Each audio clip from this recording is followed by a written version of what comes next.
Hello, welcome to Property Question Time. I'm Jo Grimwood. Now this is the show where you get to pose your questions to our panel of property experts. And joining me here in the studio today, we have Simon Zutshi, who is the founder of the Property Investment Network and author. Welcome to you, Simon. Hello. And we also have Evan Maindonald, who's founder and CEO of Melt Homes. Welcome, Evan. Also joining me remotely, I have Paul Mahoney, the MD of Nova Financial, who has offices both in Australia and in London. Welcome, gentlemen. I think we'll get cracking with some questions. So, Simon, I'm going to start with you, actually. Yep. I'm about to move into a house. My current house will be empty, so I'm looking to rent it out. Now, I've had a couple of letting agents out to look at it. For a fully managed option, they'll charge about 10% of rental income. However, we have a friend who, although can't afford to pay the market rate, is desperate to rent the house. Now, I'm prepared to take the reduced amount each month because he's a known entity. I obviously want to do everything above board, though, and make things fair for both parties. So just a few questions on this. Is it enough for me to download and print off a tenancy agreement? Is that legally binding? I've seen some websites that offer you this, where it creates an off-the-shelf agreement. And do I need to keep his deposit in a third-party bank account? And also, what expenses can I claim against the tax? Is it just essential maintenance, or are there other things as well, such as decorating and legal expenses? Any advice appreciated?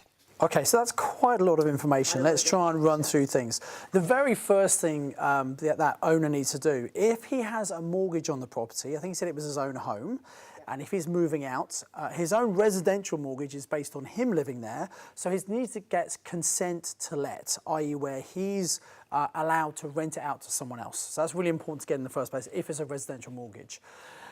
Secondly, you should always get contracts. So if he's using a letting agency, they should have the latest up-to-date contracts. For a very small amount, so less than £100, he could join one of the landlord associations, which is good because they have helplines and things, and they have the latest up-to-date contracts, which again, you can download. So even if you have friends, and particularly if you have friends, you always want to have a contract in place. Yes. I've heard many horror stories where someone moves a friend in or family member at a very low rent, trying to help them out, and for some reason that person stops paying. It's very difficult, very awkward, and people aren't friends after that. So you absolutely need to have a contract to make sure things are done properly. So there are various expenses that you can offset. So if you do pay a management agent, you can offset those fees. Any maintenance, repairs you do on the property, you offset. Any advertising costs, all of those things can be covered. The tenant generally would pay their own bills. So the gas, the electric, the council tax. If for any reason the owner paid those, if they were renting to multiple people, they would generally pay the bills and they could then offset those. And then obviously there's the mortgage. Now, in April 2017, the government brought in something called Section 24, which changed the way we could treat the interest, which formerly we could offset all of the interest against the rental income to reduce the profit and thus reduce the tax. However, that is now changing. So I'd suggest that this owner speaks to an accountant, a property accountant who understands the implications. They will be able to offset some of that interest, but the amount will be phased down over the next few years, such that it will only be a 20% marginal relief. Now, there's quite a lot of information there, but it's all about getting the right expert advice. Yeah. That's the general stuff, but I really would get them to look at their particular situation to understand the implications. That's great advice, Simon. Thank you. And I've heard exactly the same what you're mentioning about those situations. I've had friends who've gotten quite awkward situations by renting to other friends, and the property could be left in bad condition, and they're not charging a deposit. So it does need to be set in stone. Now you don't need to. If you don't want to charge a deposit, you don't have to charge a deposit. But if you do ask for a deposit, it has to be registered on the two schemes. You've got to let the tenant know where it is. There's certain things you have to do in certain timescales. So again, if you join one of the landlord associations, they'll give you all the information on exactly what you need to, because it does change over time. So keep up to date. Really important. Brilliant. Anything to add there? Well, just on the deposit side of things, if you take a deposit, you can keep it in your own bank account, but you've got to protect it. Yeah. So there are a number of schemes. Some of them you've got to pay the money in, and they hold it for you. Some of them you are effectively an insurance, where you join the scheme and you pay a fee, but you can hang on to the deposit and keep it in your own bank account. I think my advice in a very general sense would be, firstly, if it's just one property, I would not use a letting agent, because a letting agent will never take as much time and attention as you will to letting the property.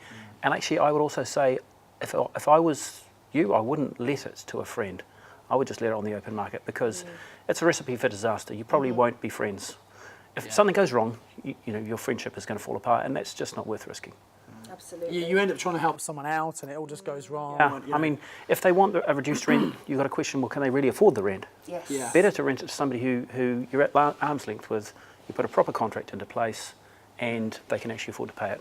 Absolutely. Great advice from you. Sometimes helping people out doesn't help. Yeah, exactly. Yes. And two little things there. If you are bringing someone you don't know, obviously do a reference check on them, which you can do online. You can also pay if they pass the reference check, you pay a little bit extra money to get insurance. So in case they don't pay the rent, the insurance company will pay out. And the other thing you should do also is an inventory, so that you can, especially if you're taking deposit, you want to agree, well, what was the condition before they moved in? What was it after? And it should be as good as it was when they moved in. Expect some wear and tear, but you know, if there's serious damage, if it's all documented, ideally by pictures and video, that will make it much easier to make sure that you get the recompense you should do from the deposit. Definitely, and the point that Simon made earlier is a very good idea. Join one of the online portals that will take you through the process of how to do this. Okay, we're going to throw to a question for Paul, who's joining us remotely today. So Paul, I'm a first-time buyer with a query here. I'm looking to mortgage my first property in the coming months, and I've read online that buy-to-let mortgages are pretty much set in stone.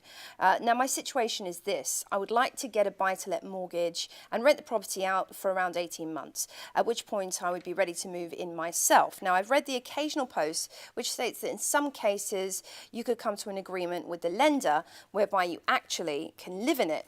Is this true? Right. Good question.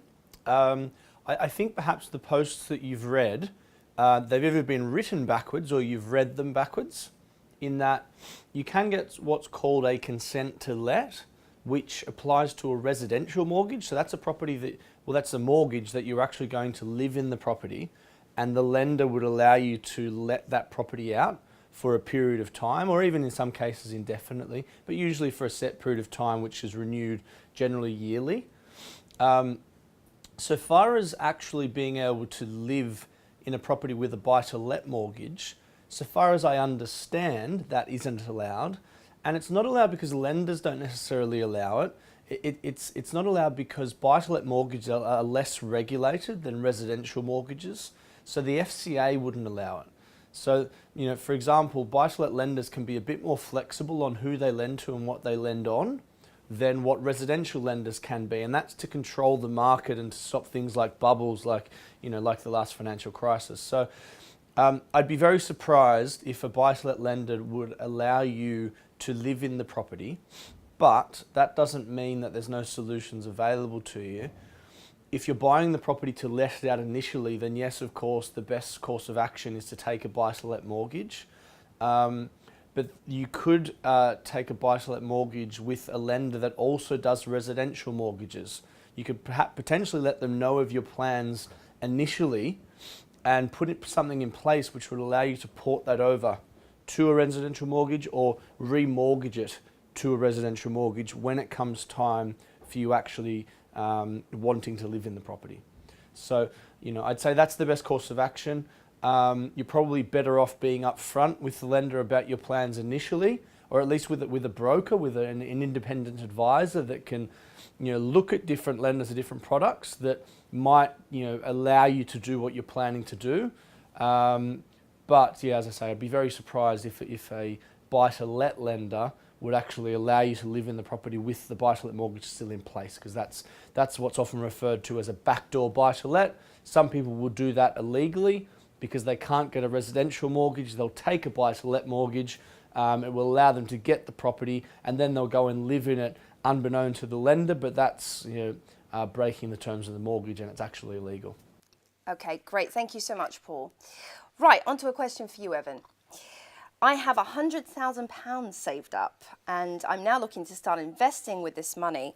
I'm not sure whether to start up my own portfolio of property or start up my own estate agency. What should I do? It's a good question, but I think I'd like to start by saying that you're talking about two totally different things there. Yes. One is an investment and one is starting a business.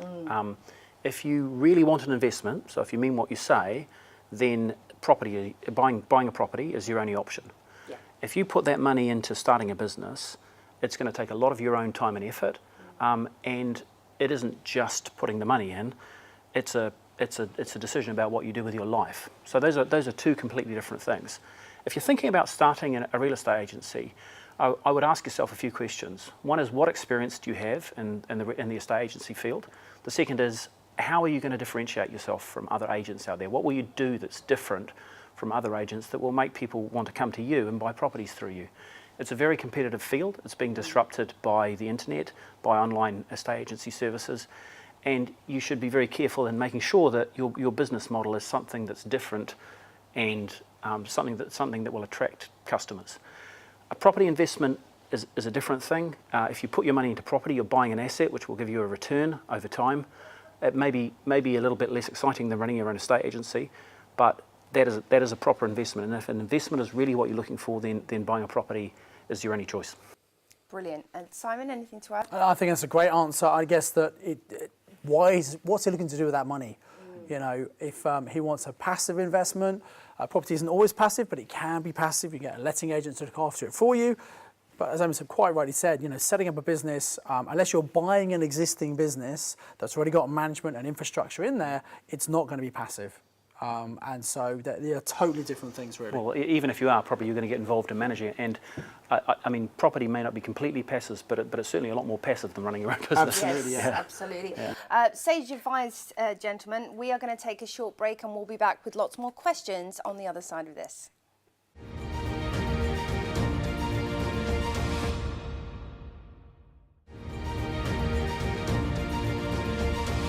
Hello and welcome back to Property Question Time. I'm joined today in the studio by Simon Zutshi and also by Evan Maindonald. Welcome back, gentlemen. Also remotely we have joining us today Paul Mahoney.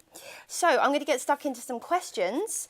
Evan, this one is for you. I own a property which has a shop on the ground floor and a two-storey flat above it. Both leases have 1 year left. Now there's a housing shortage locally, so I'm thinking of changing the use and creating 3 small flats instead. Does this sound sensible, and are there any points I should look out for in considering this? Okay, well, there's a few things you need to think about here. And probably the two main ones are planning and legal. So we'll start with planning. If there is not something called an Article 4 direction, which is something that withdraws permitted development rights in the area that your shop is located in, and you need to just check that with the local planning authority, then you can convert the shop to residential accommodation using permitted development. And in order to do that, you simply need to make an application for prior approval to convert the shop. And that should not be refused unless there's some good reason, planning policy reason, that the council can come up with that under which they can refuse the application. Usually the only one would be that there's an Article 4 direction in force. If there is an Article 4 direction in force, you may still get consent to convert it, but you'll need a full planning application. So that's your first place to start. Is it going to be relatively easy? In other words, is it permitted development, or do I have to go through the full planning process? The other thing you need to watch out for with a retail premises is covenants. So it's possible that you may have a covenant on the premises that prohibits certain uses, and there could be a covenant that prohibits residential use.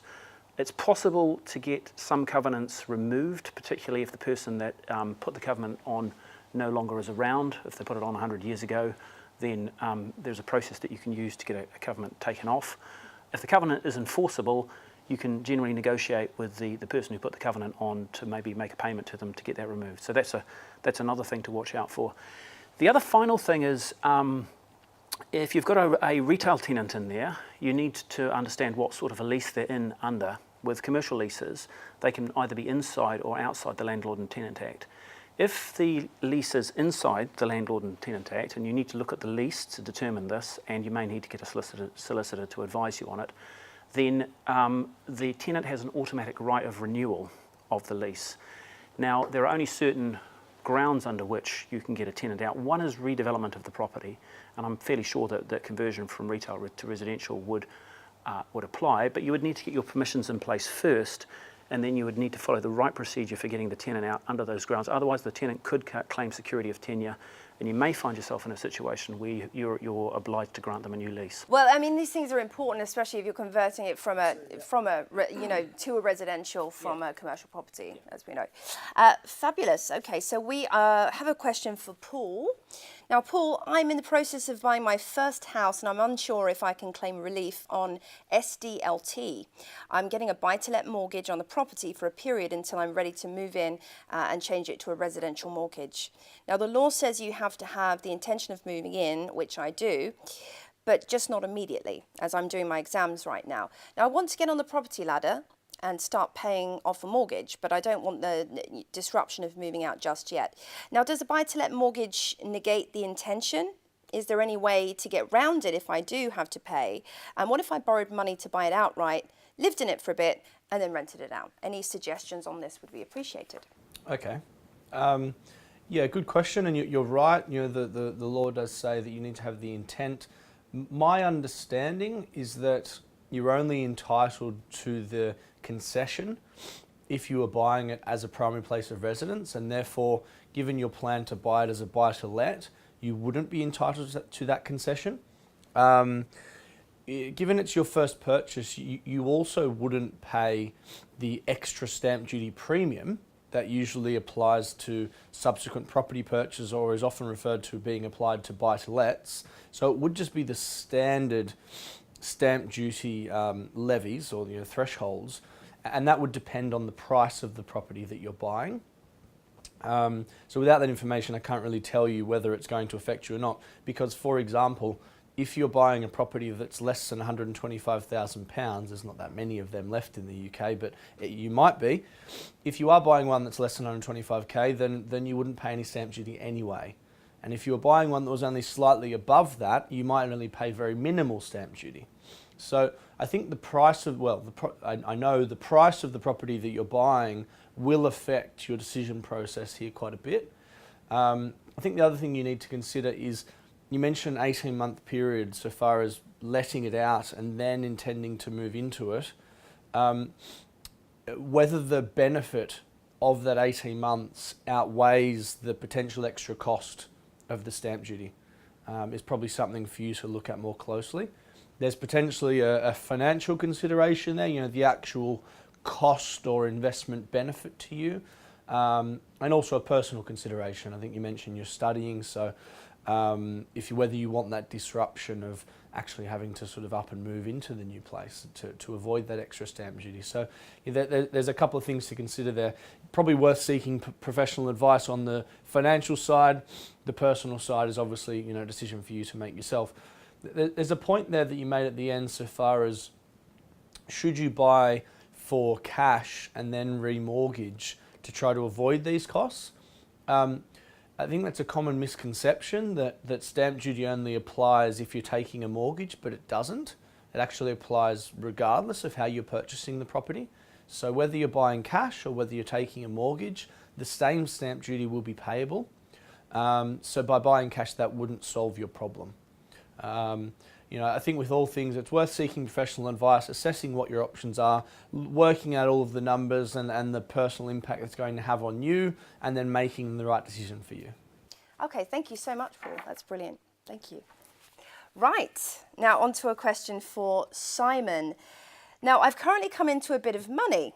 Very nice. And I'm trying to work out whether I should buy an investment buy-to-let property or not. Specifically, I'm trying to find out what the difference in stress levels would be between owning one in the UK and in overseas, most likely in France or Spain. I'm wondering if you can give me an insight into this. We were just talking about this earlier, weren't we? Okay, so I think it's important to understand, why does someone want to invest in the first place? Are they doing it purely to get a return on their investment? Which I would suggest investing in the country you live in is probably a smarter idea, because you're going to have more peace of mind, you speak the same language, you understand the legal system, same currency, no issues there. But if you want to have a lifestyle investment, you might buy something overseas where you can rent it out and also have occasional trips there yourself. So that would kind of influence part of the decision. Coming to stress, I would suggest, as I said earlier, that in your own country, it would suggest it's going to be easier, and you can feels like you can keep an eye on it, where if it's out of sight, out of mind, what's happening, are the agents looking after it, are the tenants looking after it, if there's sometimes short-term rents, are the letting agents actually telling you when people are in the property, which sometimes happens. So I would suggest probably investing in the UK, if that's where you live, is probably the less stress if that's what they're really interested in. But also think about what's the reason for investing in the first place. Fabulous. Anything to add on there, Evan? I think you can do quite a lot of research online these days in terms of what sort of rental income you're going to get from a property, or what you might get for it as, say, a holiday let, and you can look at that in relation to the price of the property. That'll give you some feel for the rental levels that you're going to get in relation to what you're paying for the property. But as Simon says, stuff that's further away from you is going to be more difficult to manage, and different types of properties lend themselves to different types of letting, actually. So properties that are more in the luxury bracket, you tend to get higher incomes from if you let them as holiday lets. Properties that are less in the luxury bracket, so more basic 1, 2, 3 bedroom flats, you'd probably get better returns just by renting them normally. So those are some further considerations to take into account. Brilliant. And also, of course, if you're thinking of buying somewhere abroad, language comes into consideration, local government agencies and all that paperwork. So you've got to be, either have a good contact that speaks that language or speak that language yourself. And also currency fluctuations as well. Yes. You could buy a property, the value of those properties will all go up in that country, but if you come to sell it, if the pound has dropped compared to the value of that one, actually, you might lose out. So you've got to be prepared to think about that. And local regulations, they're going to be different in France to Spain to England, and quite honestly, working your way around French or Spanish property law might be a little bit tricky. It's hard enough in the UK, so and if you don't speak the language... Then, other considerations like tenants as well. Yeah. I know in France they're very, very protective of tenants, even more so than they are here. Yeah, exactly. So again, you're doing long-term tenants, you're doing short-term tenants, there's a real lot to consider, and I think it's hard for people to get their head around stuff just in their own country. Yeah. You're absolutely right. There's an extra layer of complexity if it's a foreign country. Okay, thanks, gents. Now, do you have a golden nugget for us, Simon?